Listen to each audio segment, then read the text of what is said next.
You mentioned Grant, played with him in the Cape. Is there anybody else, maybe somebody that was a freshman that's going in a sophomore like Grant, that LSU fans should keep an eye on next year? First meeting was like, yeah, we got the 6-year guys like Vittmeyer and Bianco. I'm like, bro, I'm a normal senior. he goes, are you really? And I'm like, yeah. I'm like, I swear. No. I don't even know this one. Do you know Hideki had a huge porn collection? I'll just made that up. Nope. Google it. Google it. What did y'all give him this morning? He is off the racks over here. He asked me specifically for Vyvanse this morning. Didn't give it to him. I was confused. Oh, look out. Mikey is hit and down he goes. Man. And he is not happy at all. That is the second time that Mikie Mahtook has been hit in this game. But this never forget it, bro. I had a 7 or 7:30 exam in the morning, so I walk outside. Real life. And I walked I'm like walking in my car, and I'm like, damn, I could have sworn I parked over here. I'm like, what? Nah, maybe it's not here. I'm gonna go look around over here, bro. I walked like 3 parking spots, like in the direction I thought I probably parked. I'm like, fuck that! I know I'm parked right here. Kids still doing that and out there playing for hours instead of just chilling on the video games. Is awesome to see. Chilling on the video games. Did you just age 55,000 years? Well, we call them Fortnite nerds. Yeah. Chilling on the video games. I mean, chilling, like playing video games. That's the way to say it, yes? You think an old man would say chilling on the video game? That's what you just said, yes. You think an old man would say chilling? On the video games? On the video games? Yeah. Well. You're an old man. If you want, I'm not a gamer. You're getting older. I mean, I guess Mikey.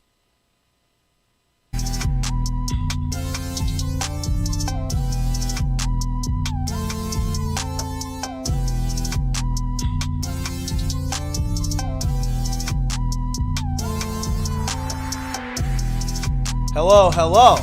Welcome back to Mik'd Up. There's no good evening today because we moved back up to the original Mik'd Up time slot. We're brought to you by Sterling Automotive.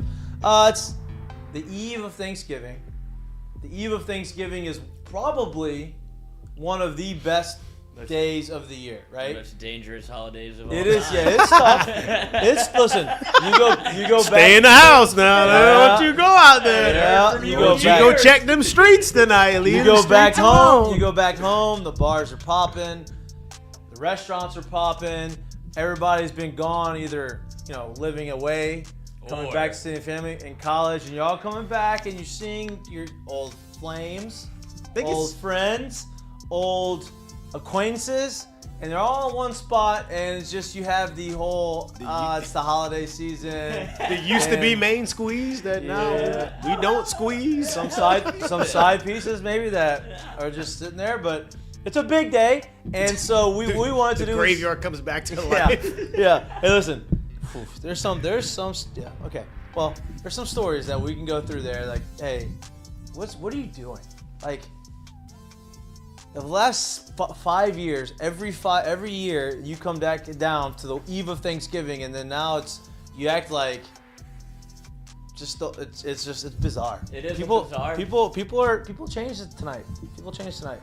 There's a lot of hey, let me bring my girlfriend in and see my family, or let me bring my boyfriend in and see my family. Let me bring him out to see my old friends, and you bring him in the bar. And boy, that's a 50. That's a coin flip. You don't know what's gonna happen. It could either be really good, everybody likes him or her, and you're good, you're having a good time, or you bring them in and then you get a little drunk, or the other person that is trying to ruin your life gets a little drunk, and boy, you just don't know what comes out of people's mouth. Stories start Mikey and I found out like years ago. When I say years, like a good 5 or so years ago, that like when we still used to like literally go home every Thanksgiving. Now you have it here. I still kind of go home sometimes, right? We found out like, man, corner board in Lafayette, like, you can go from New Iberia to a wide range. There's a wide range of people at corner bar. I was not expecting the best part about that too, it's 1 minute from my mom's house. No, that was the worst part about it for you. You didn't need to be there. It was too close for you. Yeah, you're right. Need to be it. That's a very good point. That's why I moved the show up. I want everybody to get on the road. Get to corner bar. Exactly. I have to go out to the bar. Listen, Our friends at Uncle Earl's, I'd imagine Uncle Earl's will be popping tonight. I'd imagine there's a lot of people at Uncle Earl's. I'd imagine people coming in that live in different areas. Almost knocked that over. Live in different areas that are from here that are excited to be back around their old friends, around being around Louisiana and coming back to Earl's. I'd imagine our friends at Uncle Earl's are going to have a good night. I will not be there. I will be maybe I'll just take a step in. I won't be there. Maybe I'll pass by and honk or something. But that's why I moved the show up. Everybody's traveling. It's the eve of Thanksgiving. I want everybody to be able to get on the road, enjoy their time. All the people in here, I'm sure that everybody in this room has some. I know you're going to A-Town, Lloyd. A-Town. Alexandria, Alec. Chris McGee both. Alec, Circle. You and Chris McGee's going up there too? I don't know about today. I know he's going this weekend though. Yeah. So I'll see him at the baby. I figured we'd go the 6 to 8 p.m. time slot that we normally have on this Wednesday would probably be a little difficult. Not many people, a lot of people traveling. So now we can have the show, and we can put it on a podcast, and you can go and watch it. I stopped by LSU yesterday. Good friend of mine was there. Actually, Greg was there. Because Greg Landry. What? Because Alexander was in a camp there, the youngest one. I haven't heard that name in a minute. Freshman in high school right now. Wow. So he's there. So I'm just kind of watching him do stuff at the camp, right? There was a random, shout out to the random ground school guy who's a younger guy. Told me he didn't start watching LSU baseball until he said either the Bregman years or the Kramer in them years. But he was like, dude, love the show, love what y'all do. He goes, I was like, oh, good, great, because, we're going to move the show up today. He's like, oh, perfect, I'm driving home. I can listen to it on drive. I'm like, boom. You're the guy. This is why we did this. This is why we did it. So this is working, and whoever else is in, this is great, because, there you go. Listen, a little shorter show. That's my fault. No, it's not your fault. I mean, kind of is your fault, but not really your fault. Like, you're trying to do good for your life. You're trying to Mental have health. to go to a doctor. It's not mental health. It is. Is it? It's for to get my speed prescription. Okay, so it's not. That's probably not good for your mental health. I would imagine. But why don't you just close the rest of your medical history for us, right? But we had to move the show up for those prescriptions. I get them myself. Lloyd's been grinding. This is his third show in a row, Let's and go. he's been on this morning. So I appreciate your effort. I appreciate your hard work. Thanks for letting us move this show up. We're gonna have a good one. Let's get through the Heineken headlines. Obviously, LSU plays a big game this weekend against Texas A&M at Texas A&M. We talked a little bit about that on Monday with our guest Ryan and Lloyd. You're still going at him on Twitter, huh? You're still just. Are you really? He's still throwing his little jabs. Oh my God. He's been great though. He had a really good time. He texted me after. He said, "Man, I can't wait till baseball season so we can get back on there and do it again." Had a good time. We're gonna get into the weeds of the LSU Texas A&M game. I don't think there's as much more to talk about. There's not more. I can't talk. There's not much more to hit on that we did on Monday. And so, but we're going to get into it. We're going to talk about it. LSU came back in the rankings of the college football playoff rankings, came out last night. They are moved up to number 5. We all thought there was a potential that USC would jump them because of they're out there. They haven't been relevant in college football in a little while. Let's put somebody from the Pac-12 into the playoffs. Let's give them, but they did not jump LSU, which is a good sign moving forward. Now, obviously, things are going to play itself out over the course of the next 2 weeks. LSU has to beat Georgia to be able to even be in consideration, right? USC has to go and play Notre Dame this weekend at home, and they have to play in the Pac-12 championship game. So they have 2 ranked opponents that they can either help themselves or hurt themselves. Same with LSU. Obviously, Clemson is there lying in the weeds. I don't think the fact that they are behind Alabama is going to be much of an issue if Clemson wins. I don't think Clemson gets in, is what I'm saying. If Clemson wins their championship and they have 1 loss, I think that at that point they will jump Alabama. I think Alabama's kind of at that 7 spot and going to sit at that 7 spot unless mayhem ensues, which that's the only way. Yes, that's the only way. I think 7's their ceiling, right? They put them at 7. You're going to sit at 7. That's good. That's good for us. Good for LSU for having beat this number 7 team in the country. I think also too, like for LSU, obviously there's only 2 games until a decision has to be made, right? But I think for LSU, 4 1-point wins could get you somewhere where you never ever thought, where the entire fan base never really thought they'd be this year. Right? Literally 4 1-point wins by them the rest of the year. Like they don't have to do. Right. Honestly, I don't There's think no they more have to. eye testing. All they have to do is go win games from here on out, win, and I think everything that they, we never thought they would be doing this year is literally right in front of them. Just once, the Raiders just trademarked the phrase "Win City."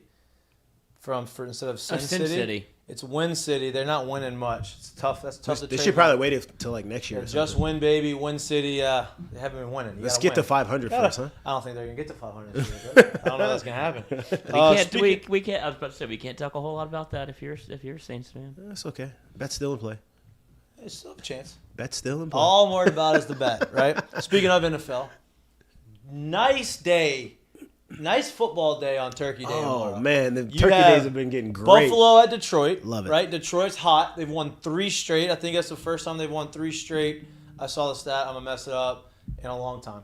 Right? Maybe not that long. Maybe 2015 or 2016 or 27, something like that. Buffalo's going to Detroit. They've been in Detroit for 2 weeks since all that big snowstorm happened in Buffalo. They played in Detroit last week since Detroit wasn't there. Now they're playing at Detroit. Maybe they're there for 2 weeks too long. Maybe they're getting tired of being away from home. All this kind of stuff. Detroit's hot. Buffalo's favored by 9.5. New York Giants are playing at Dallas. Mm-hmm. Dallas had that monster win over Minnesota. 2 7-2 teams. Or 7-3. 7-3. 7-3. Dallas had that huge win over Minnesota. Blew their doors off. The Giants had a upset loss. Got their doors blown off. Yep, last week. By the Lions. Mm-hmm. And so now you go and you have this division matchup. I don't know the spread off the top of my head of that game. I don't know. I just looked at it, but I don't remember it. But it's gonna be. I think that's gonna be a lower scoring game than you would think. I think so too. And then you have the New England at Minnesota game, right? That one's a tricky one for me, right? Because Minnesota just looked awful. They do have three losses. They're 7-3. New England is a one. New England's number 1 defense in football. Yeah, it feels like, at least in fantasy football. They're always up there. They're always there, right? Bill Belichick is doing his thing, and he's making sure the team is in a position to win. He's making you play ugly. That's the way he's doing it. Yeah.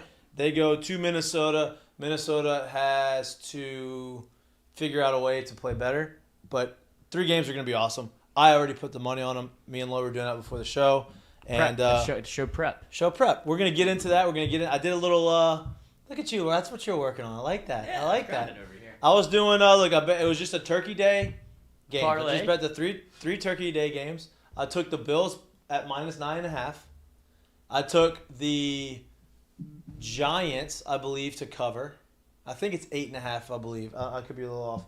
I took the Giants to cover, and then I took the Vikings to cover the 2.5. I also put together a little bit of a Turkey Day parlay, right? A little over-under parlay. Bills-Lions went over. Lions, bad defense. Bills have a good offense. Hopefully, trying to get the belly and the hopefully account the for old UCL for see you working. Josh Allen is feeling all right, and they let that thing go. I think he'll be fine. I'm going to go over in that game. I'm going under both the next 2 games. So go ahead. What are you going to say? I was going to say Bills-Lions is over under 54.5 for a took the total. over. For Giants-Cowboys, 45.5. And for Patriots-Vikings, 42.5, which is low. It's low. So I took under on both those last 2. I took the over for the Bills-Lions. If you want to join in on that parlay with me, the Turkey Day parlay, that's a nice little plus 600, plus 596 odds, right?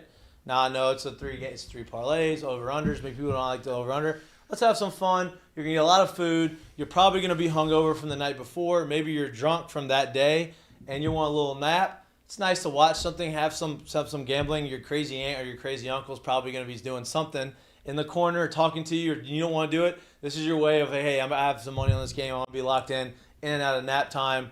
There's the crazy conversations going on, and there is the crazy football fan who's probably betting on it that's taking these games super serious. Yeah, and then once you that's how it goes. Once you are watching this game and you are excited about it and all of these hit, and they ask you, why are you so invested? What do you have money on? Oh, I took the mic'd up Turkey Day parlay. Yeah, it's not my fault. And this is what I'm doing. And now you give us some pub. And if you do want to do it and you're not a real gambler and you want to just join in on the fun, go ahead and download download the Caesar Sportsbook. I wish you had a mic'd up Sportsbook. That'd be cool.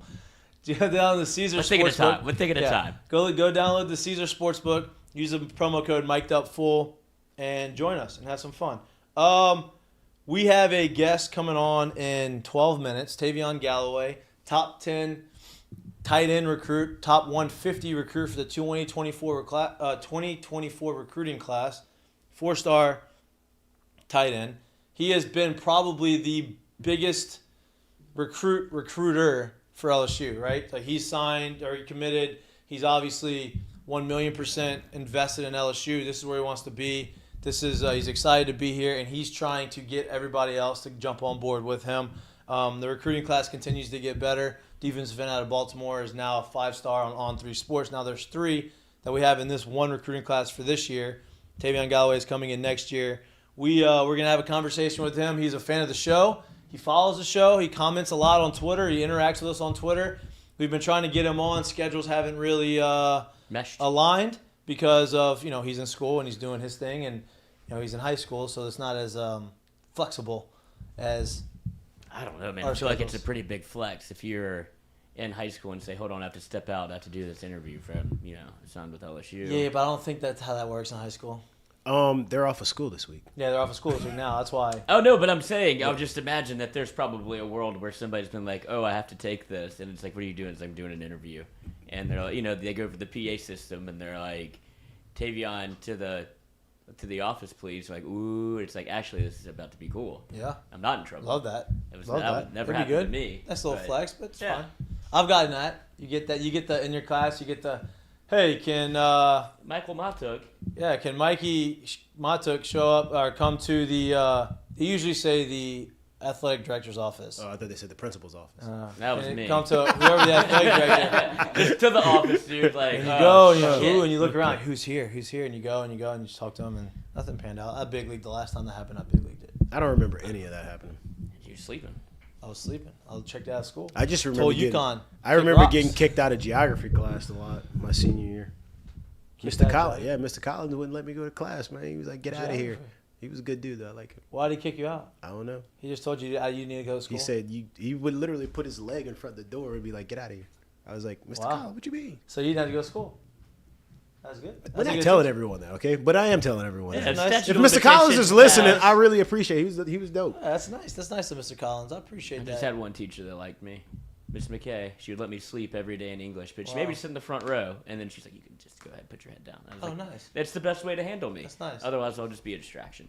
That's probably she figured it out. Otherwise, it'll be. Can we get Lloyd Courtney to the principal's office? Again, Lloyd Courtney. It may not be because she liked. It may not be because she liked you. It may be because she realized that was the way to shut you up. Yeah. And hey, I don't want you to talk.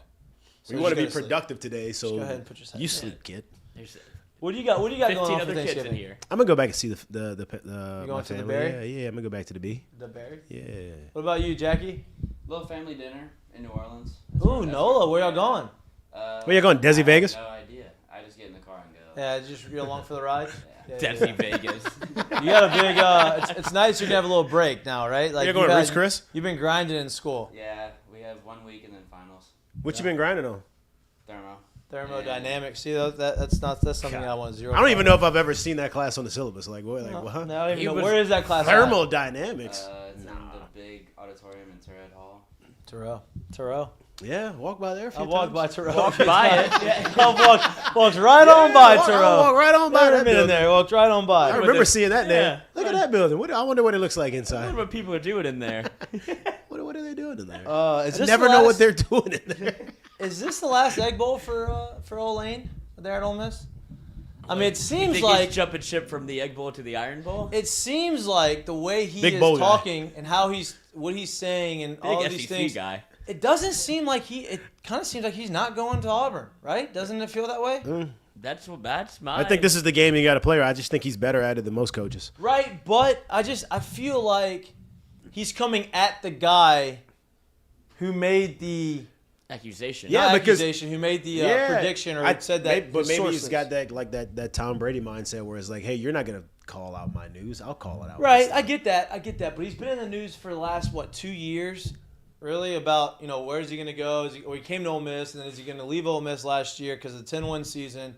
And he's always trolled and he's always done these certain things, but he's never really gone at the guy who's come out with the rumor, right? He said, "Oh, I have sources that said this." Well, this guy, and I actually want to ask all of you these questions, but I want to ask you this, Lloyd, because you've kind of been in this industry a lot longer than me and Jared have. Oh yeah, big professional. Yeah, big professional. Much more experience. This guy from WV, whatever his name is, right? I don't know what station it was, but it was a station in Columbus, Mississippi, who came out with the rumor, or with the sources saying that John Sokoloff comes out and says Lane Kiffin is going to announce he is taking the Auburn job Friday after the Egg Bowl, right? And then it's come out and said that he's going to do it, blah, blah, blah. This isn't like a radio personality that's like a national media guy who doesn't really follow, he's not a beat writer. It's not like us who's just talking about what we're hearing on Twitter or whoever's talking about what. It's a guy who is literally doing the news and talking about specifically about Ole Miss, right? If he comes out and says that and that doesn't happen, is that like a big career killer? Like, because some people on Twitter say, "Oh, it's a career killer if he's not right." But like, I don't know if it kills his career, but boy, you're gonna have a long road ahead of you trying to create some credibility after that, right? Well, and the reason that this has taken off with a little bit of credibility is because he's the one that broke the news that the new Auburn. The guy, Jack Cohen, I believe is his name. John Cohen. From Mississippi State. Yeah, from Mississippi State was going to Auburn. So he's obviously plugged in at some point somewhere with Auburn to where he's able to leak this information because this isn't his game. He's not like a Schefter where I'm plugged in and I'm going to break news. He is getting information from what seems to be a very reliable source to where he feels comfortable breaking who their new AD is and who their head football coach would be. I would look at it the other way where if it's not a career killer, but just kind of like egg on your face is Lane, because this is the immaturity issues that everybody talks about. About Lane? For him, going at him and saying, like, none of these reports are true. Oh, and then goes. Exactly. Okay. And then the way he's trolling him saying John Sokoloff has taken another job at whatever he made up, like, call letters for another news station in Auburn. And so it does look bad on Lane, I would imagine, at some point where it's like, now you're calling out like my credibility whenever I've been right the entire time. But Lane can tweet so much that he'll bury this at some point. This is Lane Kiffin's game. How about Lane's picture of the book, of the history of the Egg Bowl, and then he had that thing propped up right there on his horn, huh? He did. Hey, it's gray sweatpants season. Thanksgiving's coming up for him too. He's got to put the feelers back out there. Look, if he takes the job, that looks bad on him, right? From how he has responded and what he has done to other people and said stuff and all these things. Now, if he's like just trolling and then doesn't announce that he's not going or hasn't. Now, he has phrased things differently, right? He says, I have not accepted a job at another school yet, right? Obviously, he's been offered jobs. So, like, he probably has offers on the table. But he told, like, the report that I saw today is he had a meeting. He doesn't like to comment on ongoing coaching things, right? The rumors. But he... I mean, like, even when you try to, like, literally stare at the book, you're like, wait, what's going on? I mean, nobody reads a book that way anyway. That makes not even started reading the book yet. Him and LeBron. Oh, it's always on page one. That's not even page one. That's the is that the unabridged or the abridged version?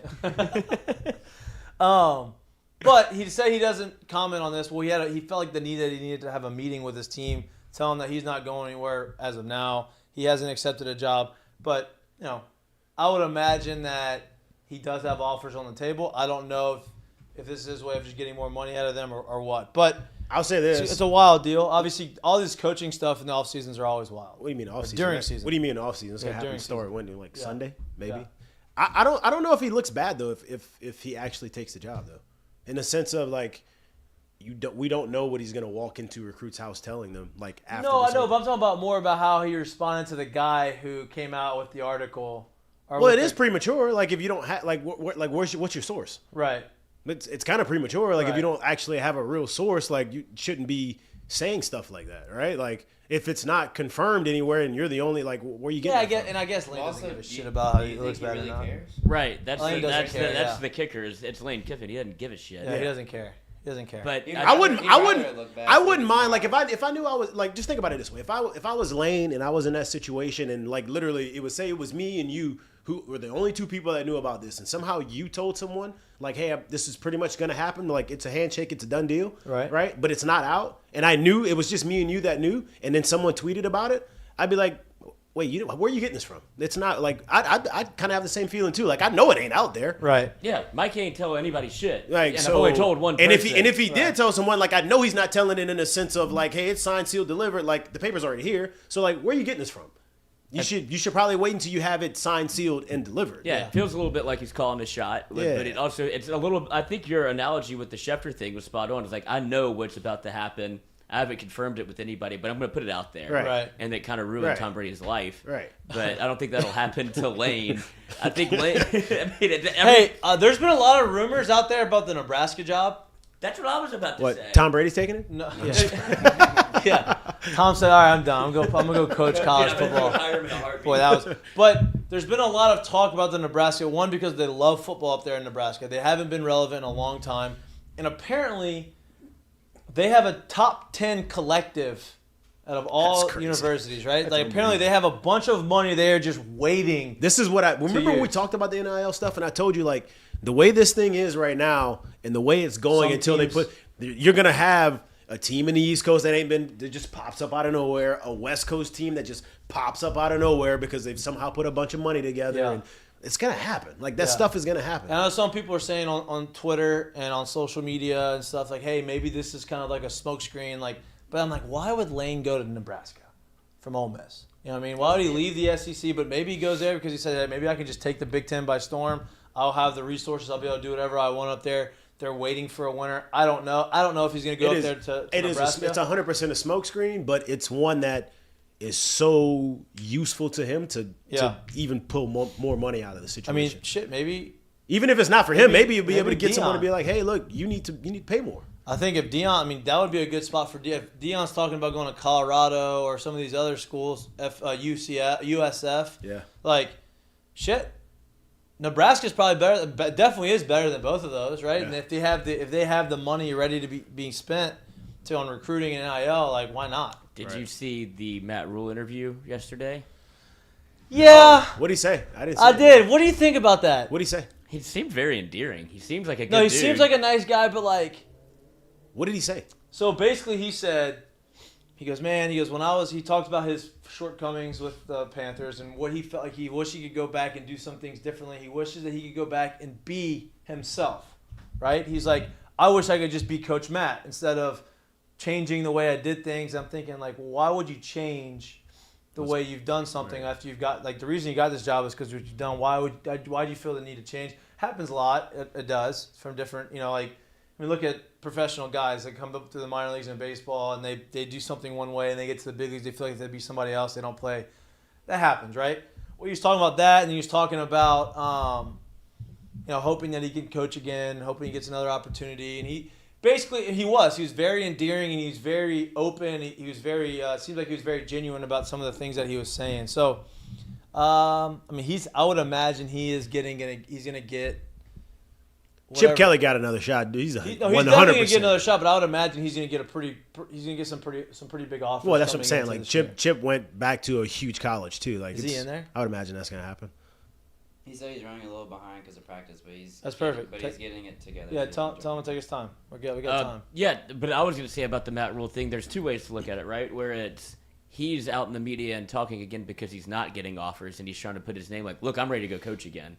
Like, it feels like he's kind of out of sight, out of mind because it happened so long ago. Well, he needs to put himself back out there, right? Because it didn't look good when he got fired. Right? No, he looked like a slob. They weren't good. It seemed like they just. But then he basically said in the interview, like, he goes, I'm most proud of, towards the end of his time there, he kind of started going back to his old way of doing his coaching and, like, building relationships. And he said that I'm most proud of, no matter how much we struggled, I never lost the locker room. Like, the guys still fought for me and played for me, and, like, I respected that. And so, like, to me, like, that's a big feather in his cap moving forward. If you, like, for whatever job that he gets, if he could still keep that locker room intact and have guys there that believed in him, even though they were losing in the NFL, like, it's credit to him. And it was a good interview. I mean, I had no problem with the interview. I I don't see why you have to. No. I just feel found the it need. interesting because his name has not been mentioned in any of these jobs. So I'd imagine Auburn would take a swing at Matt Rhule if they You can't deny. I feel like Matt Rhule's the guy. He's like the Brian Kelly of the LSU search. We're like, that's not necessarily the right comparison because Brian Kelly was like. He felt like untouchable. Yeah, he was like, oh, this guy. There's no way this guy's even a candidate, right? But like all these other candidates are being talked about, and they're saying, oh, this guy's gonna get the job, or this guy's gonna get the job, or this guy, whatever. But then, doesn't happen, and 1 week turns into 2 weeks, and all of a sudden, boom, Matt Rhule gets the job that everybody thought. And it's like, oh, this was Lane right Kiffin was staring supposed us to get in the it. face. Yeah, right. Yeah. Like, oh, that makes sense. He's won everywhere. He's going outside of the NFL. If he goes back to coaching how he used to, I'd imagine he'd end up in not the guy you wanted, but probably the guy you needed situation. Yeah, it just feels like he's built more for college. And some of that interview, it does seem like he wants to stay around the NFL. That's not going to happen. He's not going to get another head coaching job in the NFL. Head coaching shot, yeah. But I think he can absolutely come back to college this year. Oh, no doubt. And get a job because what For he sure. did at Baylor, what he did at where were we? UMass? Temple. Oh, yeah, Temple. Yeah. He went Temple to Baylor, and Baylor was in a terrible spot when he got there. Yeah. Baylor. Everybody thought Probably Baylor was one going of to the be worst spots you could. Yeah, everybody thought Baylor almost throw the the football death team penalty. away. Yeah, it was Yeah. not good. It was not good. And I think he was able to get 10 wins within either his first or second year. Yeah. And Auburn's not in that. Auburn is in a spot for sure. If Cadillac Williams didn't resuscitate that program just to have energy around it, it would be looking like it'd be looking like Texas A&M right now, where it's nobody is really interested in whatever they're trying to sell. It's just like, we're here, we got to play one more game, and they're more concerned about the transfer portal than they are winning. Because we already paid all this money to all these talented guys. Let's make sure we don't lose them in year 2. Right. And so it doesn't seem like Auburn's there yet. They're looking to almost explode, where it's like, we got all this money, we just need one guy in place, whether it be Lane Kiffin, whether it be a Matt Rhule, where they're going to make a splash hire. And they're going to try to compete again now. And I'd imagine whoever is hired is probably going to put the contingency that Cadillac stays on staff. Oh, no doubt. You have to have him there for everything he's built. Yeah, no doubt. Just like optics. No doubt. Speaking of college football. Do you think Auburn, if they got a good hire, it could be perennial, like a contender? No, but I think that they think that. I think they could. I think they could. I was setting his ass. Yeah. I was waiting for him to say yeah. Yeah, no, I was listening. I think I understand the Auburn, why people have confidence in Auburn. I've never seen it in my lifetime. Yes, you have. Except for 1 year.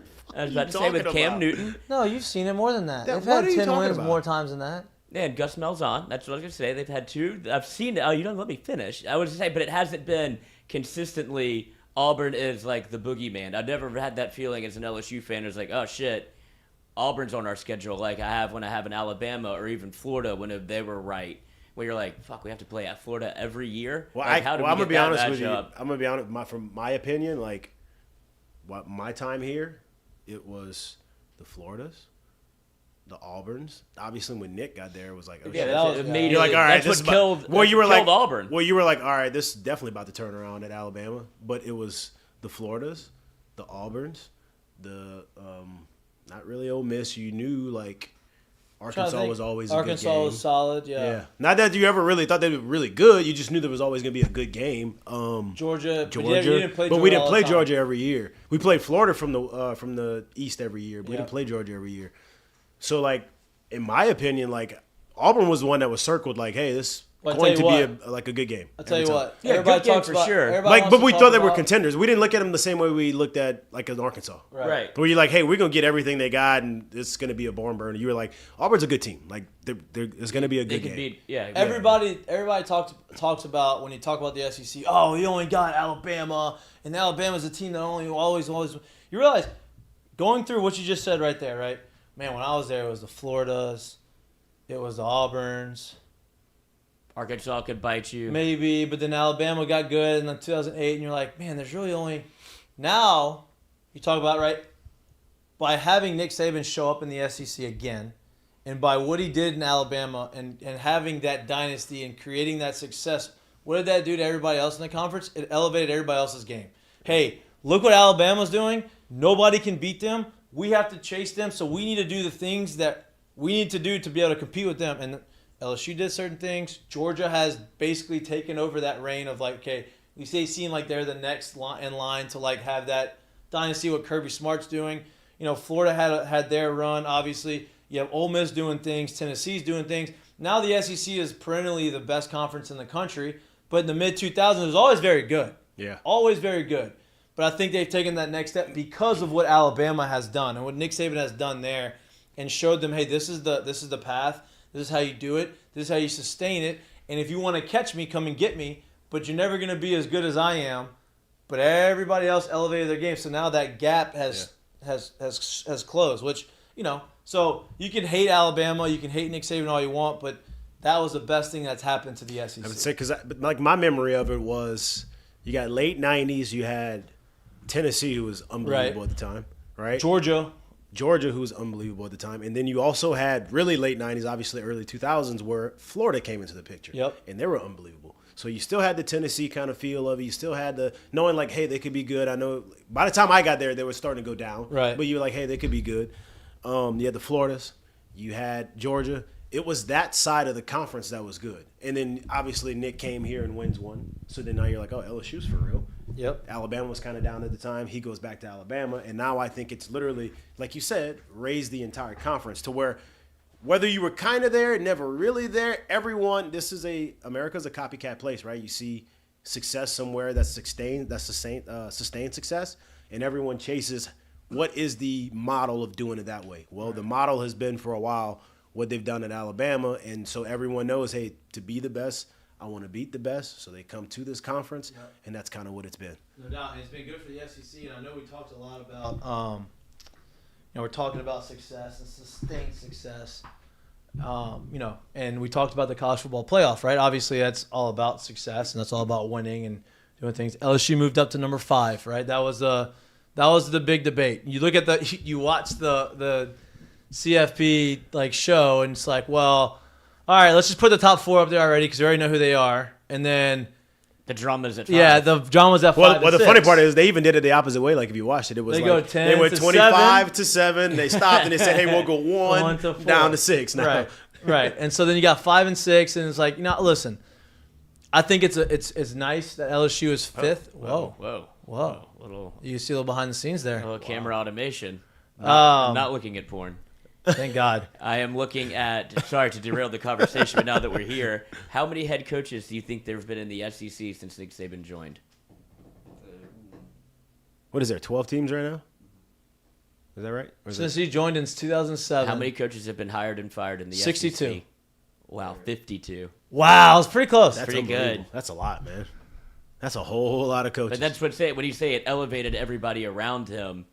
What it really did was it made the expectation. It made every school press into all right. Who's the next guy we can get? That's that's what elevates the game, right? That's what elevates or makes success. you worse because you obviously hired a ton of guys that didn't work out. Like the list is incredible. It makes you worse. I don't want to say it makes you worse, but it makes that shows you the level of competitiveness in this conference. Yeah, and how everyone, right or wrong, whether you actually have the ability to do it or not, is like, hey, win or you get out, Yeah, and Kirby's doing a good job over there at Georgia. I think, obviously, Brian Kelly's doing an unbelievable job here. But 6 coaches at Auburn since Nick Saban's been there. Yeah. Yep. I would say, I'd venture to say. There's been a lot over the last 6 years. I would venture to say that Auburn and LSU are the 2 schools while he's there that are under the most amount of pressure. One, Auburn's in state, obviously. That's your rival. LSU, he was here before, and that's another rival. So you're always going to be in that battle with, are you contending with what they're doing there? Just is what it is. Right. It kind of made it it makes it feel like everybody's chasing because it's like, oh, we're stable here. You've been through 52 head coaches. We've had 1. Yeah. And that's got to be a great spot. But they're about to have another one. You're about to have another one. His name's. I don't know if that's going to be Lane, dude. I really don't. I don't know. No, I've heard some things where it's not going to be. They're not interested in that. Yeah. They've burned some bridges. Yeah, I don't think it's going to be Lane. But until you start winning again. Can't help himself. Until you start winning again and everybody's like, I don't know. We could repair these bridges. Seems like he's got a pretty good plan in place. I don't know. I Lane just gives me hope for if you're good enough at your job, you can act however you like. No, that's not true. That's not true. He had to change the way he acted. Yeah. to be able to get. He's changed a lot. Let's be honest. He's changed a ton. Pseudo dick pic. He's changed a lot. Obviously, I mean, whatever. I mean, there was no dick showing. Like there wasn't an actual. It was clothed. You know what I mean? So, but This like is my the point is like conversation they're having at the Auburn. comparison to Lane when he was in Tennessee and he was in Oakland. Hey, he and was USC, legit. like it's way different now. Yeah, I would literally say I think Tennessee, Oakland, and kind of even like the time he spent at Alabama, he was legit like unlikable at those times. Like Now everybody likes him. Certainly at USC. Now you love that he chose people, but I think at those times you were like, "Hey, bro, why is he this much of an asshole?" Yeah, like, this isn't what head coach is supposed like, why to are do. you acting like this? Yeah. But okay, now you brought USC back up. Let's get back to this playoff conversation, right? So we talked about it before. 5 and 6 was where all the drama was. The reason why the drama was there is because the AP came out earlier on Sunday and said that they had ranked USC at 5, LSU at 6. So we didn't know if that was going to be the same thing that the college football playoff committee would do, right? They obviously didn't. They kept LSU at 5 and they kept USC at 6, right? And so part of that reason they talked to Boo Corrigan, your guy Boo, always, and let him know what has been talked about, how are these conversations going behind closed doors. And basically he said they talked a lot about it and it came up. It was one of those conversations that came up over and over again, obviously, because it's the biggest decision of the playoff poll as of like right now. And he basically said that the committee has more confidence in the wins over Alabama and Mississippi. Like those hold more weight than UCLA and Oregon State, right? And they also made the comment that they really looked at the defense of USC and how poorly they are and how poorly they have been playing and how many points they give up. And I'm like, wow. So they're looking at everything. Yeah, so look, to me, I've said this from start. I think some of us in this room have had some kind of questions if that would be the same thing, especially if Kentucky kept winning. I mean, not Kentucky. If Tennessee kept winning. I said from the start, I truly, and I never really wavered from this, but I truly believe that barring some crazy situation as to why this team would be there, I think the committee at this point really, really values an SEC champion. That's simple. I agree. And people keep I about. really thought, like, literally since they beat Alabama, I'm like, dude, I'm pretty sure if they win, they're in. I don't care that they're 2 loss. Like, to do it the way they especially when you do it and you kind of go unblemished towards the back end of the year. Well, and here's kind of hard to hold. You beat the number 1 team in the country. That obviously gives you that big leap forward. Also, everybody keeps talking shit about that Florida State loss. Oh, you lost to Florida State at home. One, it's not at home. I know it was in New Orleans, but if you were at the game or if you watched the game, it wasn't like it was a home field advantage. It was pretty evenly split 50-50, right? I get it. It was New Orleans, close to home. I understand that. Oh, you lost to Florida State and you didn't look good. Okay, that's fine. Florida State they're 8-3. What's Utah's record? 8-3. 8-3. Right? Utah is ranked 14th. Florida State is ranked 16th. So, like, to give us to talk about, oh, you lost to Florida State. Well, we lost on a missed extra point, a blocked extra point, and they lost to Utah by 1 point. To me, that's the same type of loss. And if we're bringing up week 1, Utah lost to Florida. Right. Utah lost to Florida, which is not very good this year. And, like, it's just Florida State has done nothing but improved through the course of the year, and they're a lot better than people thought. So my whole point, if you're going to compare, you say Florida State was a bad loss, you got to say Utah was a bad loss because Utah is not as good as they thought they were going to be at the beginning of the year, and they're trying their hardest to keep Utah in the top 15 to make that look better. Yeah. Florida State, they tried their hardest to keep Florida State out, and Florida State has forced their way back into the top 15. So to me, you have a team going this way in Utah, and you have a team going this way in Florida State. To me, that's a very equal type of loss if you're going to talk about that, right? And then obviously they hang their hat on the Tennessee, got boat race at home. I know, and that doesn't look good. But, too, so that didn't help me. And I will say this too, like there is another I guess component to this that you really can't control, in the sense of the way your schedule's set up towards the back end of the year, which you don't know who's going to lose and win and what's going to happen. Game's going to be impressive. Yeah, you don't know, right? Like there is a bit of fortune in there. Like had LSU had to finish their year where they don't play back into the year top 10 Mississippi, where they don't play an Alabama which obviously at this point, like Alabama's like always in that point of the year and they are where they are, right? But if they don't have a chance to play a number 1 Georgia in this situation, like they might be out. Because you flip it around and you look at Alabama the other way around, like, let's say they had 2 ranked teams after they lost to us. 2 highly ranked teams after they lost to us. Would you really be considering them way out of there? No. With the 2 losses that they had? No. If they so like some of that stuff, like it's stuff that's out of your control. I'm looking at the notes. Thank you for putting the notes in the thing. As always, sir. Vegas Vegas doesn't love LSU, right? So they did if the playoffs had today and like the matchups of all of us against the top 4, right? LSU, Georgia would be favored against every team, right? Double-digit favorite. They're 9-point favorite. They'd be a 9-point favorite against Michigan, 14-point favorite against TCU, 16.5 against LSU, which I took that already. Yeah, we already got. We already got the 16.5. We got. And then Ohio State got a little addicted to taking futures. So we're like, I didn't even put these out there. I know. Ohio State's -7 against Michigan this week. Ohio State's -12 against TCU. Ohio State's would be favored by 14.5 against LSU. Michigan would be favored by 7.5 against LSU. TCU would be favored by 2.5 against LSU. Which I'll run up and play. That TCU sounds like a whole tonight. bunch. I'm not gonna lie. That sounds like a whole bunch of just straight up sucker bets right there. No doubt, but that's now obviously that's Vegas and that's what they do. But if like right now, if LSU had to play TCU in a neutral site, TCU would be favored by 2.5 points. I would buy that up to 3.5 and take LSU. I would take LSU at Money line. 2.5. I'd take it at 2.5. I wouldn't I'd buy take the any money points. line of it. I'd take the Michigan bet too. Yeah, I feel like very strongly about the Michigan. Me too, because hey, you're gonna run the ball and you're gonna run it that way. That's great. If that's your best part, I get it. Yeah, I'd take but it very strongly. If you can't throw it, no. And I think that's why everybody kind of feels. I don't know if people want to say it, but LSU is not as afraid of Georgia as it feels like they were of Tennessee, because obviously you have the Tennessee game to look at. Georgia's been dominant all year. They haven't lost a game in 2 years. But their play style kind of matches up with what LSU does well. So it's kind of like... when you look at what Tennessee did. I'll play. I mean, you look at what Kentucky did against them. Kentucky's defense held them in check. Yeah, but I say when I think of an LSU-Georgia matchup, I think of LSU's defense like strongly being in that game. My only question is can we score? Fuck the score, and obviously we need we need the score to win. I get that, but like, can you sustain drives early? Because you can't get down. You can't put the defense in terrible situations like there, because that team's too good to come back and allow Georgia to pull their ear That team's back too to good go to come back beat from you, a 13, 17-point deficit. So, like, can you literally hit the ground running and be in the fight from the start? That's my question when it comes to playing Georgia. Because you don't want to get behind. Not like that. And not like that. Not like we saw them do early in the year. No. Right, and it feels like that problem has kind of been alleviated a little. You saw it against Arkansas.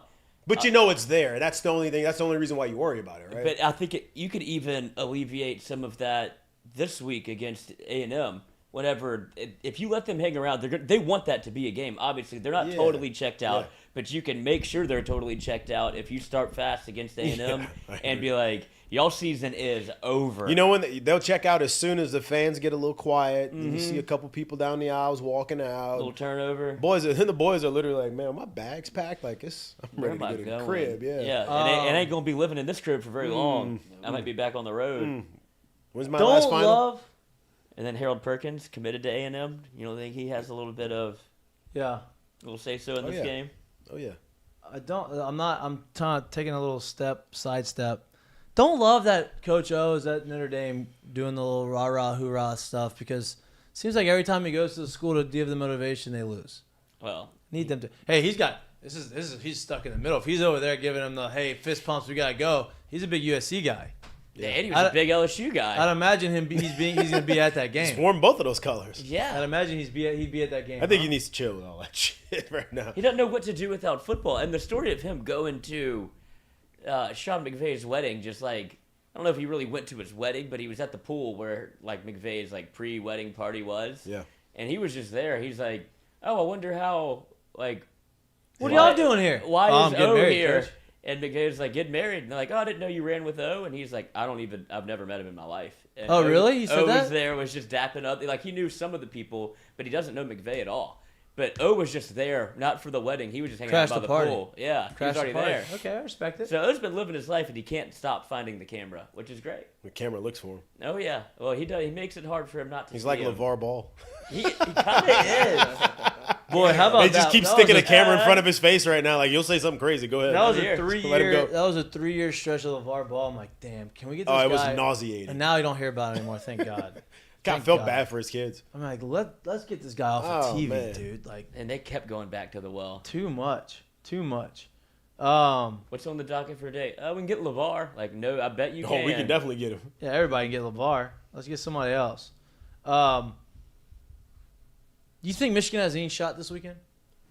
Is it?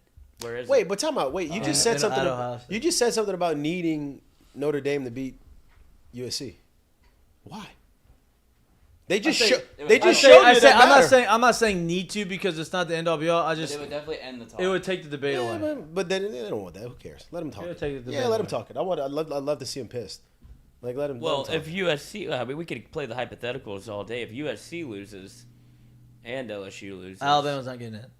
Clemson would be in over it would Alabama. be, that's what I'm saying. I wasn't going to go to Alabama okay, yet. okay. I didn't know if they Clemson- would go Michigan or Ohio State. I don't think they would get in. I think they would be back in the conversation, but I don't think they would get in.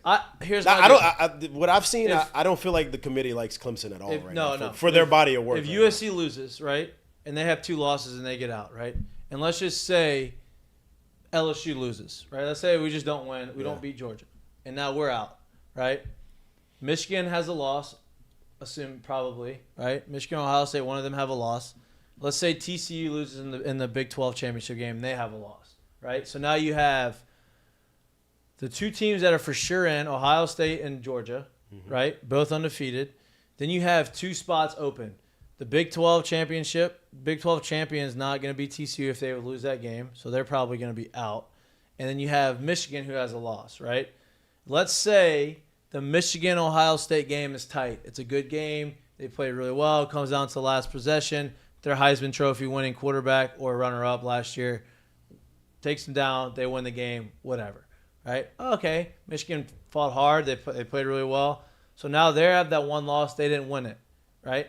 Clemson's got that 1 loss. Let's say they win the ACC. Does Clemson and Michigan get in if LSU loses, if TCU loses, or does the committee like TCU more than a 1-loss TCU more than they like a 1-loss ACC champ in Clemson? I think they would get in over Clemson. You think TCU, even with a loss? Yeah.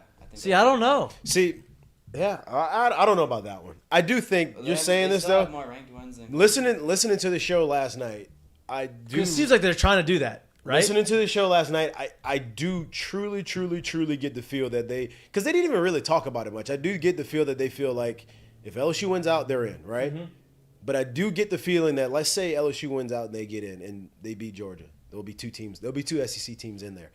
I truly get the feeling that Ohio State, Michigan, the loser of that game, if it's a good game, is in. Has even over a TCU that wins out, the loser of that game has a strong chance of getting in. I agree, but I think I think TCU probably edges it. Probably edges it. But I think they're still in the conversation more than you ever thought they would be. I think Tennessee would have. I mean, I think TCU would have to lose, but I'm with you. It won't. It's not a slam dunk. No, right? not at all. So crazy. Like TCU, I guess what I'm saying is basically TCU winning out is not a slam dunk for sure. Like I think. See, I think I disagree a little bit because I think if they do go undefeated, I think they're in just based off where they're at now. I'm just saying. You know what I mean? You heard him talking about. I know.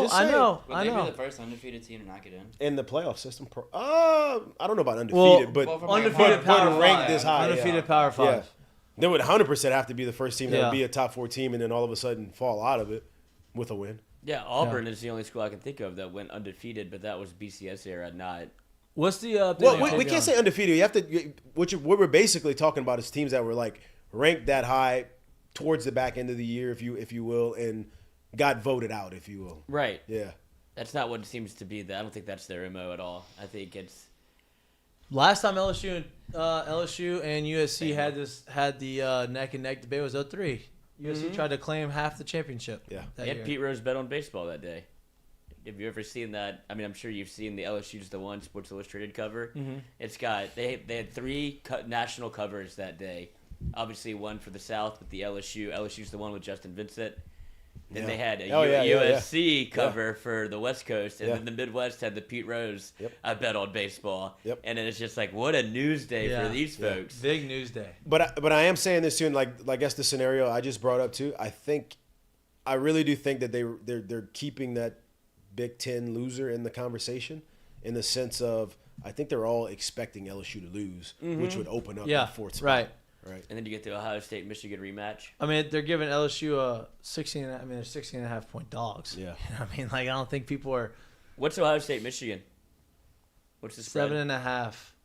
I thought it was like 6.5 yesterday because we talked about that already. We talked about it on Monday. It is. Yeah. It's right in front of me. Not right in front of me, but about to be right in front of me.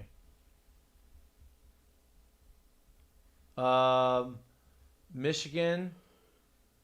Oh, yeah.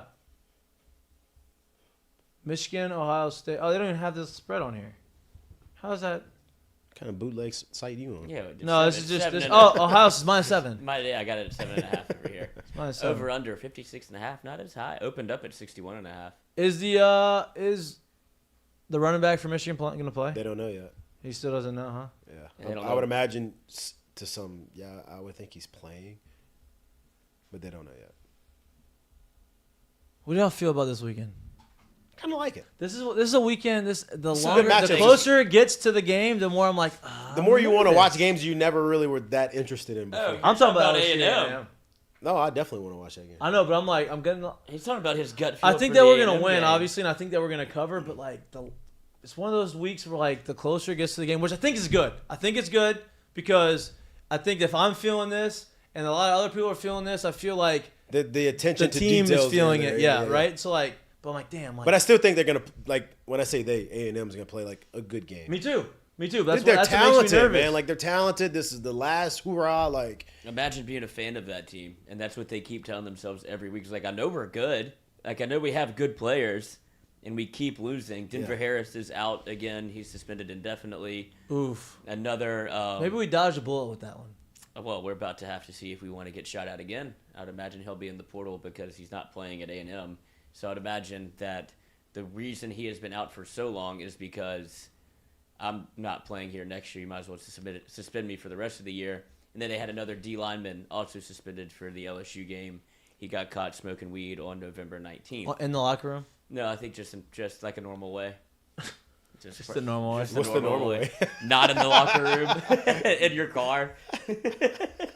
But it probably would, and it obviously wasn't the best way. He still got caught. But like there's still some rumors around their running back number 6, who's a stud, kind of their offense. He might be out. He's missed the last 2 games. Coach, I forgot they lost to App State. Yeah.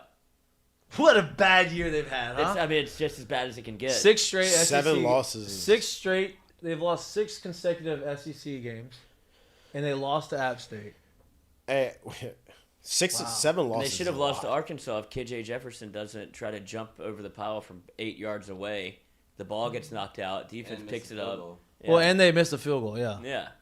It could have been worse for A&M. But that said, I've been saying for the last 2 weeks, I think they're a live dog just because they've got. This is the same team that should have beat Alabama. Right. Yeah. And Brian Kelly said as much in his. That's what gives me confidence, though, is Brian Kelly. Yeah, that's why I like it. Like if I'm feeling this way and I'm feeling this, and Brian Kelly is having these comments about like, hey, like not just the coach speak stuff, but like legitimate, and like, hey, we got to strap this shit on because they are very talented and they're a lot better than their record indicates, right? And so and not only that, you finally reached a little bit of the finish line because you clinched the SEC so early, and now it's like, look, boys, I understand that there's going to be a lot of Georgia talk, but it goes back to the same thing that you had, the same message you delivered after the Alabama game, where you have to say, look, Alabama wins great. It don't mean shit if we lose to Arkansas next week. You're in the exact same boat where, hey, that Georgia playing in the SEC championship is going to be awesome,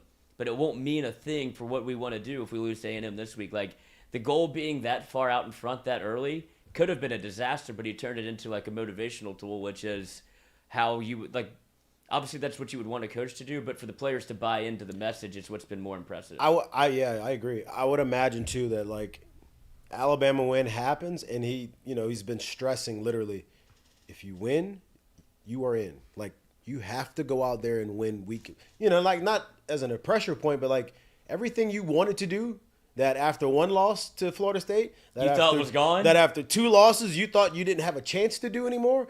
Everything we've wanted to do is literally right there in front of your face. Do you think So, Harold Perkins has 7.5 sacks. He needs 2.5 to get to double digits before the freshman record. I don't know what the freshman record is. You think he gets it? I would set in the 2 games? over-under Yeah. right.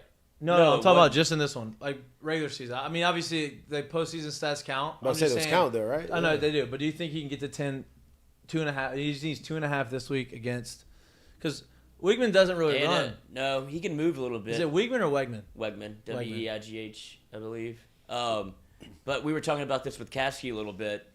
It's the same spot, the same pain points that Arkansas had off the right side of the line. The right tackle, right guard are not very good for Texas A&M, and that's where you like to line up Harold Perkins. Well, that's the only guy, according to Ryan. That's the only guy. The only guy on the offensive line that has played the entire year as a right tackle, and he's not very good. That stinks. And he's been good putting on skates from what we saw when we watched a little bit of film. So that's where Harold Perkins can come through if you want 2.5 sacks. I feel like that should be an unattainable number. You don't get that. Like, that's an otherworldly game, but with Harold Perkins, what can you say? It's very doable. Coach, 7.5 sacks. He didn't start starting until after Tennessee. Not even a starting. They just didn't. I think it's. He's got 6 of them in the last 3 games. Well, to hell with the starting. He reminds me of like the Michael Parsons situation, and like they don't ask him to put his hand in the dirt and rush the passer every play, but he still gets that many sacks when you know what I mean. Like that's, to me, that's crazy that you can be that. Now listen, it gets a little bit more dangerous for A&M, right? A&M gets their receiver, their best receiver, and their running back for this weekend, for this game, right? Now, obviously, they're not playing for anything but pride and to ruin LSU's season.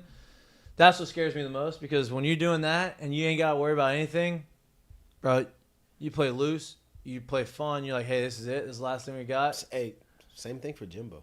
Yeah. Hey, you know what? Let's open this thing up. Play calling. And now you have a quarterback that seems like he's going to be the guy going forward. All right, let's toy with this thing a little bit and see what we got going into the offseason. This is the most untrapped trap game that there is, because they should not be 4-7 right now. But everyone's gonna look at it and like, oh, they're not. Texas good. 8-4 is gonna be Texas 4-8 this year. I know, how unfortunate. That's tough. You talk about single season sacks. What do you think the record is, if you had to guess? Is it Arden Key? Wow, yeah. Is it 13? 12. Good pull, Coach. But Harold Perkins will now make himself tied for 3rd on that list if he gets to 10. Well, and it counts posting. What are the names? Arden Key, then who? Gabe Northern in 1994. Rydell Melanson. Ron Sancho. I'm glad you said it, Melanson. That's nice. From here. Gabe Northern, Marcus Spears, Melvin Oliver. That's where you get to the guys that we I was know. about to say, like, literally. Yeah, where are the players? Like, listen to these names, and you're like, bro, they've had some dudes here since those guys, too. And, like, none of those guys are up there. You know what's crazy is, you know who's not on there is Daniil Hunter. And Daniil Hunter is probably the best defensive end, one of the best defensive ends in the NFL. Yeah, they didn't use him. Also, late bloomer. The most freakishly athletic. No. You stand next to that guy, he looks like he should be stiff and dicks. He's got veins coming out of his eyeballs. That's what he looks like. Mannequin. What the fuck is that? That's not a human. He has veins going out. If he's not in dicks, then they should just paint him blue and use him as an extra in Avatar. Like, it's unbelievable. Hey, and when he was here, he was absolutely shredded, and now he's gained weight. Like, he's massive. Huge. Like, oh my god, he's still got the same physique, but like just bulkier. Yeah. I'm like, Jesus Christ. I mean, he was all first team Tiger droppings. That's all anybody did was just post pictures of Daniil Hunter. Hey, it was oh him. My God. It was him and one other dude to me. Well, I say one other, maybe 2 other dudes where you're like, they need to be first off the bus. Every bus, it don't matter what bus, every plane. That's like Ali Gay. Ali Gay. Even no, I know. But yeah. It was him. Can you guess the other 2 names? LeRon's one of them, and there's one more. Raheem Alim? No. Hold on. Let me think. One more. Taylor? I mean, Eric Reed looked good too, though. But that's the third. Yeah, that's the third one. Where you like, bro, what? Hey, Eric Reed. Because we came in together. Eric Reed's arms were so long. He was like what, 6'3", 6'4", and his arms would go down so long, and his biceps were like this big. And so when he would do curls, that's Daniil Hunter. Yeah. In college or now? I don't know. I just pulled up. That was actually him when he was 16. Yeah. But he would do these curls. I'm like, Jesus Christ, dude! Like, usually a guy with that long of arms doesn't have that big of biceps, and he did. I'm like, I actually saw Eric standing straight up one time, scratch his calf. I'm kidding. I believed you for a second. I'm kidding. Because, that never happened. But he did. I mean, you could tell. You find him on the field. You're like, good lord, that guy plays safety for y'all. And it's like, did he say anything? Yeah. No, not yet. We may not be getting a Tavion today. It's okay though. It's okay. I sent him the link. No, he had practice. He went a little longer. I had to go to the doctor. We can get him. Tell him we can get him back on another day if we can. It's not a big of a deal. I know he has a heart out. Yeah, for the first time, it's my. Lloyd's got a heart out today. He's got to go to the doctor. He can't extend us anymore. Just start talking about nothing. Is that what y'all doing tonight? Yeah, wait, let's go. It doesn't even feel. I mean, that's crazy. The show's on Sutter.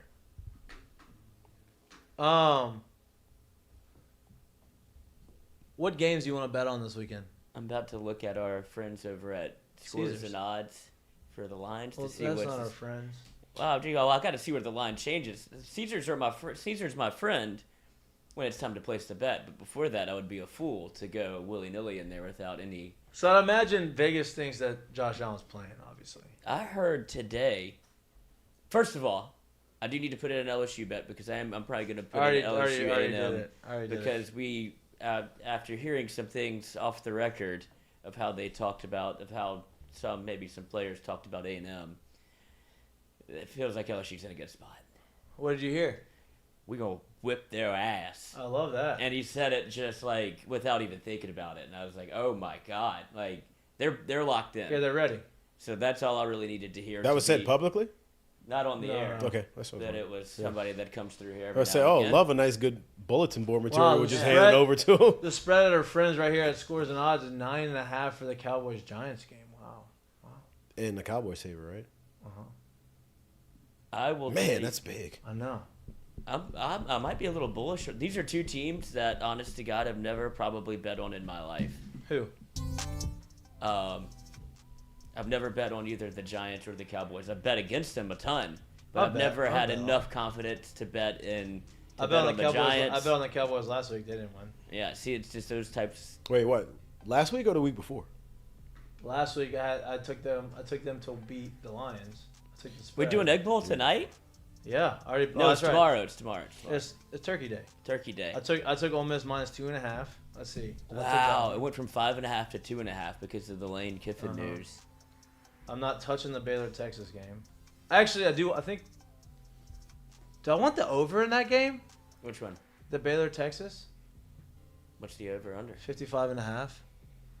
I think Baylor's toast. After last week when they, you got. You don't think they're gonna score any points? No, Baylor still has a chance to make it to the thing, right? The Big 12. No. Really? Championship game. Texas can at 7-4. But I think after you lose like that to TCU, it's kind of a boy. How do you rebound when you get your heart ripped Tulane out? Cincinnati. I don't know what to do. I kind of want to bet on the game because Tulane. Is that game tonight or is that game tomorrow too? That game is on Friday, 11:25, which is on Friday. I thought there was a decent one tonight. I could be wrong. On Wednesday? No games tonight that I can. Dude, there was a 20. I don't know if we were out of that stretch, but there was a stretch of 23 days in a row where there was a football game on. Wow. That's fun. Oh, we probably got some action. So I think there, unless that stretch is over, I think there is something. Tulane is on this website is 1.5 point dogs, right? Dude, the betting on this, the lines on this are almost 50-50. Or the Tulane Cincinnati. Tulane's getting 55% of the bets and 56% of the money. It's literally almost right down the middle. That's right, yeah. I know they're 9-2 against the spread, right? I was about to say we totally missed the boat on Tulane. I bet them twice this year. I've won both times. There you go. And who else was on that list that was interesting is actually LSU. They were in like the top 10, I believe, of teams that have covered this year. I think the only game, there's two games. Two games they didn't cover. Arkansas? Florida State, they pushed Arkansas. I got them at 3, so I got a push. Got it at 1. Look at Tulane getting that ABC game. I know. That's crazy. That's crazy. They didn't cover the Florida State game, and they didn't cover the Tennessee game, for sure. Yeah, definitely did. I don't think Tennessee. Right, yeah. and so and they pushed Arkansas. So at 8 and we're 9-3. We're 9-2 right now. 8-3. I'll take that. Huh? He said he's in. Oh, I see him. Oh, there we go. You go take. We're gonna shut the show down with. I love that. Tavion. Give him a little 15-minute conversation. You can go a little over 1, Lloyd. Oh yeah, I've got to be able to get to the office by 1:30. Okay. I'm gonna take a quick break. Yep, we're gonna take a 30-second break. Get Tavion set up. You're watching Mik'd Up, brought to you by Sterling Automotive.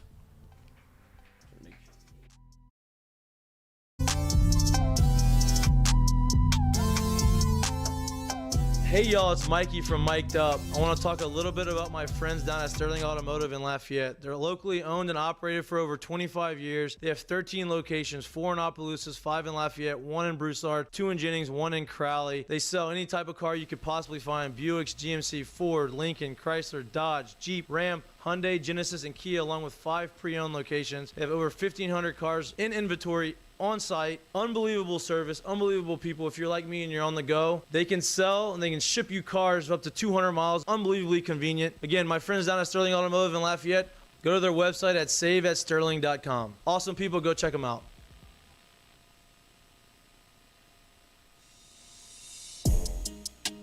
Today's show is brought to you by Dos Equis. Here in Louisiana, we like to have a great time. If you're looking to be the life of the tailgate, check out Dos Equis mini kegs. Hold 16 beers, easy to tap, easy to pour, easy to chill.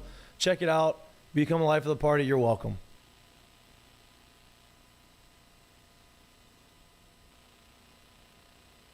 Field, which is fine. Maybe he just did it to shake it up. They're fine. Like, I'm not worried about that. But what he did do is he allowed Pearson, Josh Pearson, who's a freshman, he gave him a couple starts, and he took advantage. He had 2 homers on Sunday. He had some big hits on Saturday. And we have 2 young guys in Stevenson and Pearson who I think are going to be very, very, very good in the outfield. And now they're starting to kind of force their way into the lineup. And Pearson obviously doesn't seem like he's going to be taken out of the lineup anytime soon based off of what they did. What happened? There's some background noise going on. Something happened. There's some background. Can you hear me? We're good? Should I rotate my phone sideways or is it fine like this? Okay. Yes, sir.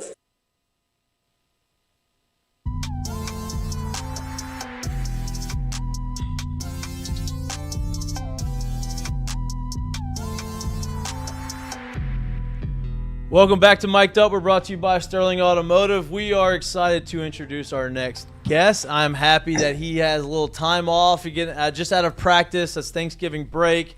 2024 top 150 recruit, class of 2024. Tavion Galloway, 4-star tight end from up there in Ohio. How you doing, bro? How cold is it up there? And thanks for joining. Yeah, I'm doing great. It's definitely starting to get cold up here in Ohio. Definitely colder than I would like. Yeah. But, I'm doing It's a lot warmer down here for you. It's a lot warmer down here when you get down here. Let's jump right into this, man. So you committed pretty early on. Obviously, you're in your junior season. You're going into your senior season. Why LSU? What made you commit that close? And not only did you commit, but you have been one of the biggest recruiters for LSU as far as commits go. Give us a little insight onto why you chose LSU and why you decided to shut down your recruiting as early as you did.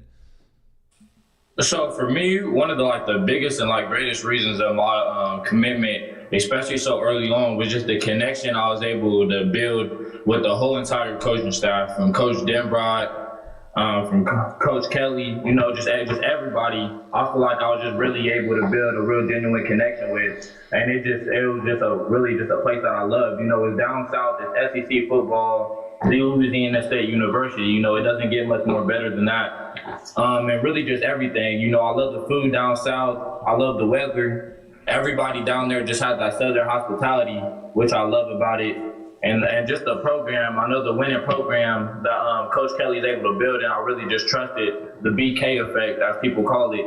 And I really just had a lot of faith, and I did a lot of praying on it. And I feel like I talked to my family about it, and I feel like it was just the perfect decision to make at the perfect time. To me, it really didn't feel early. I feel like I had enough time in the recruitment game to really know, that's the school for me. Well, we're excited to have you down here. Listen, I did some research on you. I looked at some articles. I was trying to get a little bit of insight into your background. You didn't really start playing football until, 7th, 8th grade? and you got introduced to Yeah. it. You were kind of you didn't really grow up in the football world, and all of a sudden you did it, and it started clicking for you. What what was the biggest adjustment, and how early on did you realize, damn, I really like this sport? So for me, you're right. I did start playing football at 7th grade. My uncle actually got me into the sport, and he just thought I had the body to be able to be a good football player. So I just started it, and just really something to keep me in shape. Because I grew up like basketball was always a big thing for me, and that was always like the sport that I looked at. But I always was really like an athlete. So I started playing football my 7th grade year, and throughout my middle school years, I liked it, but I didn't really fall in love with the sport yet. But as I like the summer, really going into my freshman year, I'll say that's really whenever I started taking football a little bit more serious, but still basketball was my main sport. But as I was just playing football, I started actually seeing how good I was. I started putting the work in, because even though my main focus was basketball, I still trained for both sports. Because that's really just what my uncle taught me. That's why he's a big inspiration to me. He's like, anything you do, you got to go your hardest at it. So I was still just putting the work in. And so the summer going into my freshman year, I started picking up my training a little bit.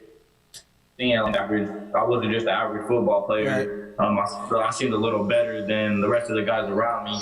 And as I started training and I started really seeing really just what I had different about me than the other kids, I could tell football could really be something for me. And then my guy Tayvion Galloway, he runs DJRS. It's like a recruitment business, like a recruitment service. He helps kids get out there and helps people build connections. So, Marco, was you saying something? Oh no, you're good. You're good. Sorry, you kind of broke up, but you're good. You're back. We got you back. But yeah, I started talking with him, and he was really just talking to me, just asking how serious I was about football and really where our future being at with football. And he just told me that he thought I had a really high ceiling, and I just stuck with his word, and I kept grinding hard. And it just all came out to this. I started getting offers, I started getting looked at, and I just kept my head down, grinding, kept my faith towards God, and that's where it landed me at today. That's all you can do. Tavion, so with the way football is, and obviously level to level, the amount of it changes and becomes more and more. But growing up in the basketball community and not really taking on football until your 7th grade year, how much of an adjustment has the physical side of the game been for you as you've gotten more and more into it? It's definitely been an adjustment. Because basketball, especially nowadays, people like to say that it's like a softer sport, not how basketball was back in the day. But I was always a real physical player in basketball, so that physical aspect, that was always in my mental for real. But it definitely took some adjusting. It's just a different game. You got to do certain things and use your body in different ways. But I feel like I adjusted to it pretty smoothly, especially all the training that I did just made it easier for me. Tavion, obviously, tight end commit, which is, if you've seen LSU play this year, which I'd imagine you have a pretty firm grasp of what they're doing, how excited are you to get in that offense when you see what Mason Taylor's done and only his freshman year? Obviously, you're class of 2024, but whenever you get to Baton Rouge, what about that offense excites you, obviously being a tight end? The way they use Mason Taylor this year, especially with him just being a true freshman, they've been using him extremely well. And they obviously lack in the tight end position this year than what Coach Kelly and Coach Denbrock want them to be at. But, I've been really excited. I don't think you can get much more excited than what I am, especially the faith I had in LSU, just seeing what they've been able to do this year from a winning aspect, just seeing how the program has actually changed culture-wise, and really just seeing how Mason Taylor's been used. I mean, he's been making big plays, big touchdowns. You've seen it against Alabama. He had 2 huge touchdowns. And he ultimately won the game for us against Alabama. So, I'm really excited to get down to Louisiana. So, as excited as you are, early commitment, being one of the biggest advocates for trying to get other players here as well in your class and, before you, how often do you shoot these you up text out? Been watching this? Hey, big head. Yeah. Man, it happens pretty often. I love that. Yeah. I love that. Hey, talk to me. So you're in 2024, right? Obviously, the recruiting class coming Yes, in sir. next year is pretty. They're ranked in the top 5. They're just getting better and better. But the 2024 class looks like it's coming on. It's going to be a top 5 class again, as well.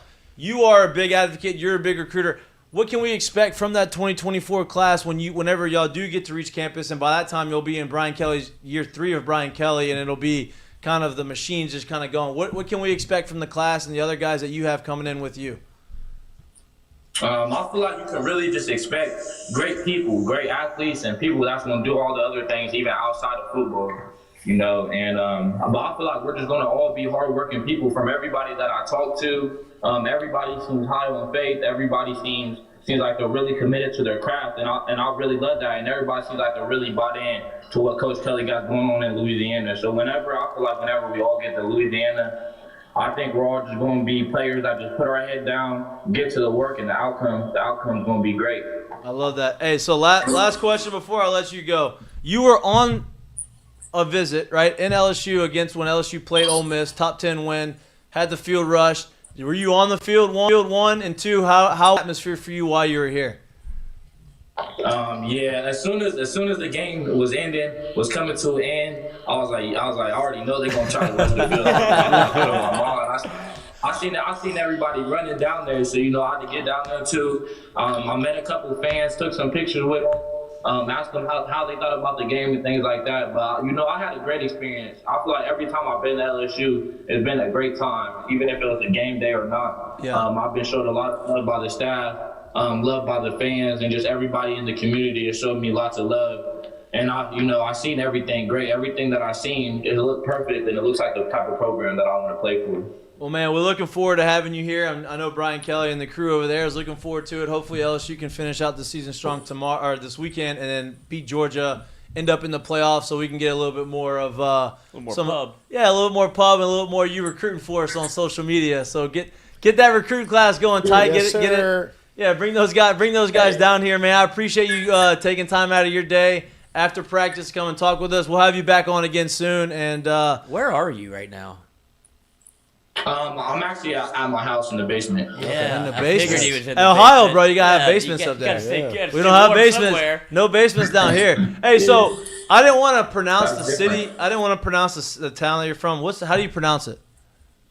Chillicothe. Chillicothe. Where is that in relation to where is that in Ohio? Like, I've played. Go ahead. It's southeast Ohio. We're about an hour south of Columbus, and I believe we're like an hour and a half east of Cincinnati. Okay. I got you. I lived in Toledo for a little bit. Where's your obviously very close to Ohio State, Michigan? Do you even have eyes for that football game? Oh yeah, it's a big game this weekend. LSU A&M. So I definitely gotta watch that Ohio State Michigan game. Just me growing up, I've always watched that game. But I think Michigan's gonna pull that game out. Ooh, wow. Why? What a pick. Why is that? I've always liked Michigan's program. Don't think about me flipping or anything. and even last year, I was actually at the Ohio State Michigan game, and I was calling Michigan, and Michigan came out with the dub. So I think it's going to be a repeat this year. All right. There you go. Yeah, don't watch it too close. You don't. No, he said he's not flipping. He's coming here. He's dead set here. I'm fully committed to these Tigers. That's it. I love it. Hey man, have a happy Thanksgiving. I appreciate you coming on the show, and we'll stay in touch, man. Have you back on. Yes, sir. All right, bro. Have a happy holiday. Yep, All right, you man. too. You too. Yeah, happy Thanksgiving, man. Thank you. Yeah. Bye.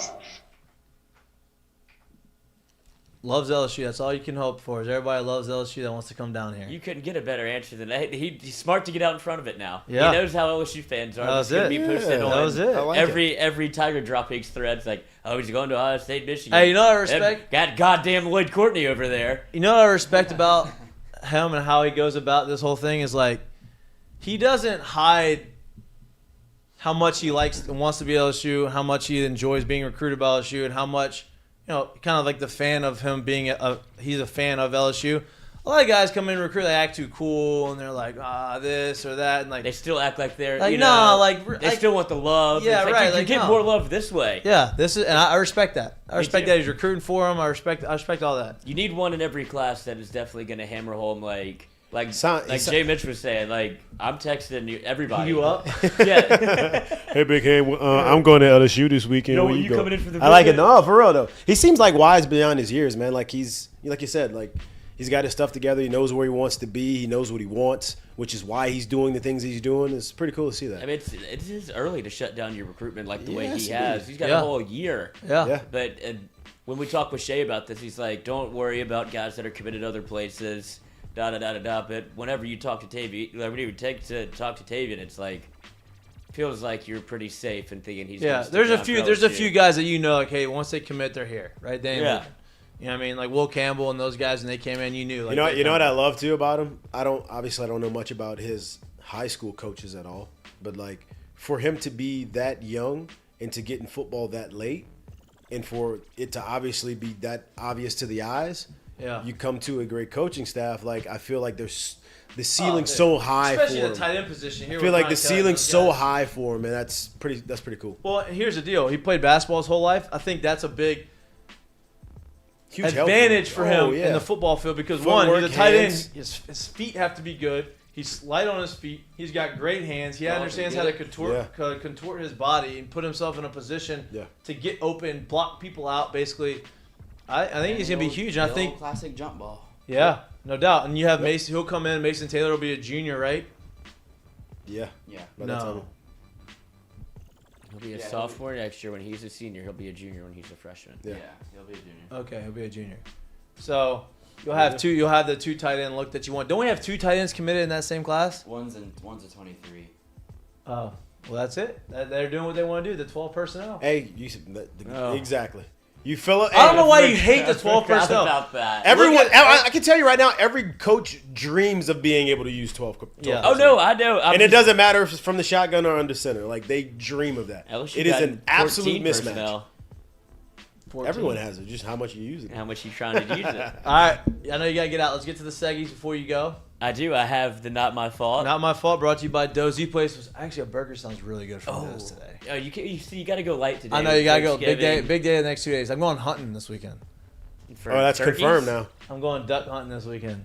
Would love to see Mikey sitting in the duck blind or whatever. 3 days. Dude, how quickly are you going to get bored in there? No. Duck. I mean, I enjoy hunting. I actually do. I don't do it a lot, but when I do enjoy it. I like deer hunting. I hope it's cold as shit. It's not. I checked the weather. It's gonna be. That's the only reason why he said it. He's like, the weather looks like it's okay. Maybe a little rainy, but so early. We're gonna go. We're gonna have a good time. I'm in charge of going to get some stuff from the grocery store. Could you imagine me out there? Huh? No. Could you imagine me out there? No. You know, yeah. you need to go on your left. What's on my left? Look, where deer hunting to me I like because like you have to be a little quiet, but like everything's still. You can like chill and then you have some drinks. You know, I can't some stay vitamins that quiet maybe. for that long, man. Me either. You can still talk. If you don't want to kill anything, you can talk all you want. Who cares? But nothing's moving around me. Like I need like action. I would be. That's why people like duck hunting. Apparently last weekend, the duck hunting was unbelievable. Everybody limited out on all their. That's more action because you got ducks flying, you got people shooting everything. I mean, I saw you the other day at the Oh, I was nice over there. Oh, I was shooting skeet. I was nice. Was he really? Yeah. Oh yeah. Him and Renato, two people that like, no way y'all go hunting. Yeah. Bro, let me tell you something. That shotgun was whooping my ass for the first was your shoulder sore? First 20 shots, and I'm like, I got smarter. I'm like, yeah, this ain't the spot. I'm gonna have to find a different spot up here because this spot right here, I might not have anything left over there when it's done. It is. Once I found a spot, I was good to go. Good, yeah. But before that, I'm like, yo, yeah, this is not supposed to feel like. And you can't say anything. Be like, man, this hurts. No, you have to just take it. You have to just take Yeah. it. I'm like, no, this ain't it. Speaking of shootings, yeah. Oh, okay. Oh, yeah. My fault, not my fault. Father shot, killed by son over nose blowing. So, we are in. What?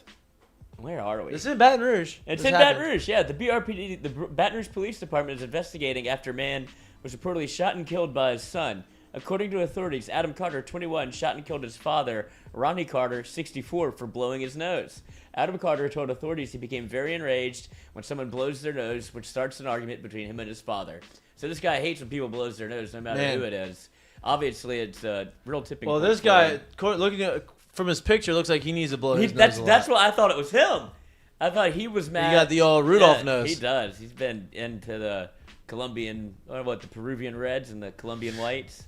Carter went to his room and retrieved his pistol after his father repeatedly blew his nose. He says his father then provoked him to shoot him. Officials say, "Shoot me right here," Carter said. Police say Carter was killed by his son on Tuesday, so he did around 9:30. So this was yesterday. But then he killed his dad. Authorities say Carter expressed remorse for shooting his father. He called 911 after shooting and rendered aid until emergency response. Oh, that's good. That's good. Easier to ask for forgiveness than ask for permission, right? Don't blow your fucking nose again. Christ. Whose fault is it? If you know he doesn't like. No, his fault. Well, listen, bro, you can't be shooting people because they're blowing their nose. Alright? I'm not sure that's a valid reason. I think you're ready to be a father. I mean, yeah, like, you're right where you need to be in your life, I guess. If you blow your nose, I don't like it, boom, you're dead. Boom, dead. Go to get my gun. Like, okay, do it. Like, oh shit, now I feel bad. Curtain calls. My curtain. Oh wait. Brought to you by Assured Partner. Assured Partners. You have one. Oh, I think this is actually Jackie's. Yeah, it is mine. Mine is to the LSU students. The student section reached 100,000 in attendance this year. There we go. That's big time. That's what happens when you start winning some ball games. People want to go out there and party. Yeah, they were absolutely electric. Lloyd? Did we show the Arkansas helmet being? Did we already do that? Did that on Monday. Damn it. That was the one I had on my phone still. Your brain's mush right now, huh? I know. I mean, you literally showed that on Monday. That's what Jordy said. I think he's adding another show, and he's like, I don't know if you should produce it. It feels like you're at a lot of places. I was like, yeah. Yeah, you think? You think? And I was like, that is totally fine with me. You get some You got fresh one? blood in here. Do I have one? I don't have a curtain call yet, but I will find one. Do you have one? I mean, mine is as simple as it gets, but it is a holiday season.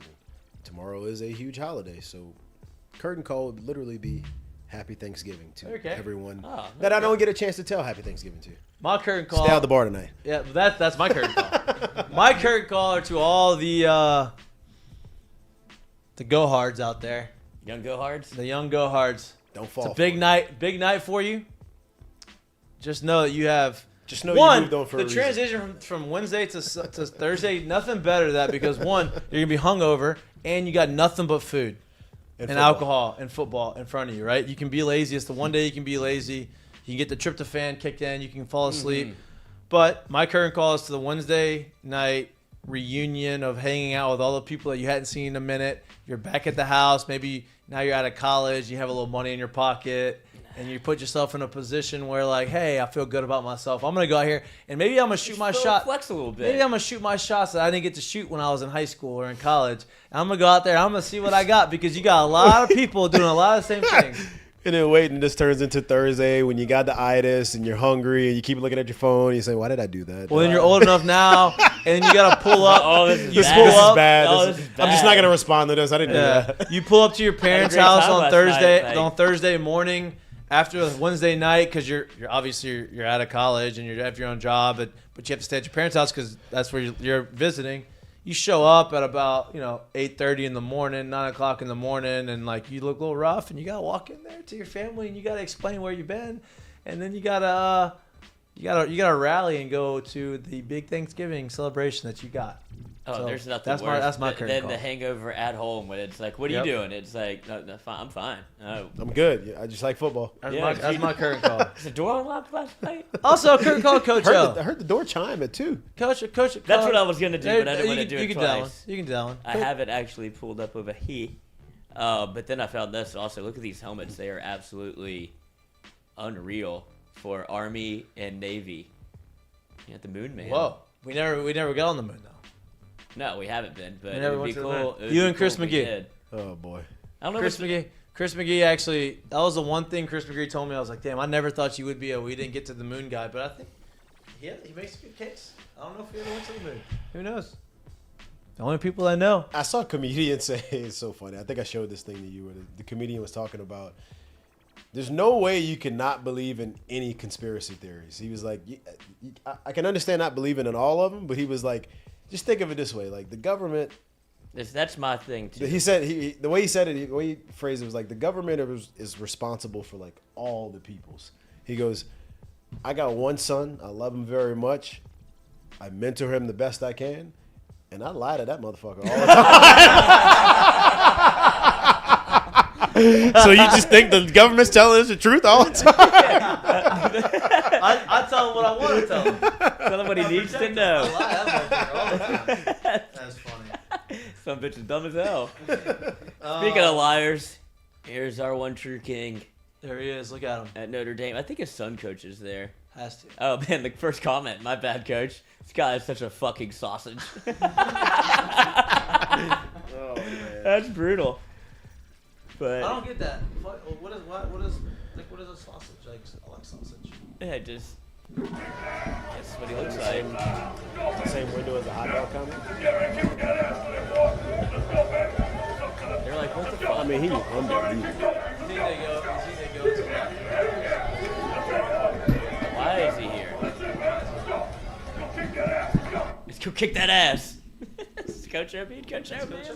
Hey, I'll take that trade. You want Coach O? We'll take Brian Kelly.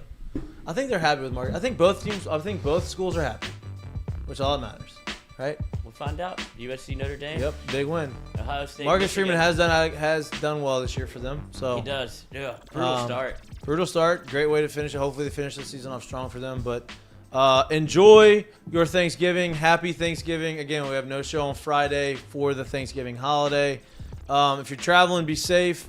If you're not traveling, you're lucky. Enjoy being here. Enjoy being with family. Enjoying the food. Enjoy the football. Clean your car. Enjoy the Might what? need the back seat. Whoa. Okay. To bring leftovers. Y'all have a good holiday. Have a great holiday. Have a great Wednesday. Be safe on the roads. It's hard out there. It's a lot of traffic. Traffic is brutal. Talk about bringing leftovers home from mom. Okay.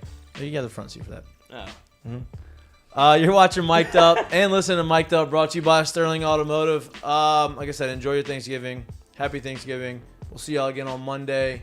And hopefully y'all took some of the best that we took. We'll let y'all know what we take for the rest of the college football. We gotta get our, start posting our picks again. Yeah, we need to start getting We should records too. We tally. need to start doing records too. Yeah, we We're gotta gonna start tally. doing that. All right. Enjoy the rest of your week. Enjoy the holidays. You're watching Mik'd Up, brought to you by Sterling Automotive. If you didn't catch the show live, use it for your drive.